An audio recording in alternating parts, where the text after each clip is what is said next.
Hi, this is Adam, a small town machine shop. In today's video is going to be the plans for the Barnes 34-inch camelback drill press. I've been cleaning my shop. It doesn't look like back here. This is the last of the area. But a shop like mine, every tool in it has to be functional and earn its keep. The unfortunate thing about this Barnes is, like, 2 weeks after I brought it home because I needed a bigger drill press, I got the camelback, or the radial arm. But I still have a use for this. Now, as rough as it is, I have freed it up. I can easily, move this arm up and down. And I freed up the quill. It's got 12 inches of quill travel. The only damage on this machine is in there. This is the power feed. Okay, this is the bottom where it engages. I got the engaging stuff where it actually kicks in. There's some kind of clutch or something I need to work on for the fine feed. As you see, it's turning that gear. That's not turning this, which drives it. But I could take the top stuff off and the rod out, belt this thing to a motor, and it's a 100% usable machine. I have a 5-horse motor that I just have to make a flat belt pulley for. I can run a belt up to it and run it off of VFD, so I have variable speed. That's going to be key with a drill press like this. And I could have this thing running. So what I'm going to do is this weekend, and I'll bring you guys along for the journey, I'm going to pull the power feed off up there and try to get that shaft out of there if I can. I might have to actually take this whole arm off and drop it through the bottom. I haven't seen yet. We'll do that. We'll get it more towards the front of the shop.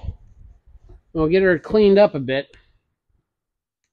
And outside I have the motor stuff and the support bracket. We'll put the support bracket on there because that's for rigidity. We need that. And we'll look at what it will take to put probably that guy right there. That's not plugged in, so no comments about open transformer. Get that motor on there. And hook it to the VFD, and we have a functioning big drill press.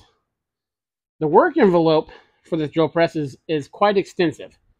This part will go all the way up to there. There's probably 3 foot of travel. Well, probably 28 inches. And this table can go way down. The table rotates and it swings everywhere.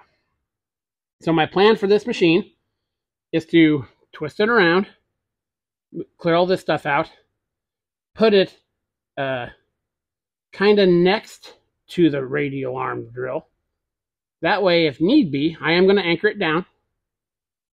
I have more adjustable table space. Plus, I have a rotating table. So I could spot stuff with my rotary table. I do a lot of flanges. And then I could move this over there and have rotating assembly, swing the arm over there, and swing this table out and work off. It gives me more options for that drill. And I do a lot of drilling.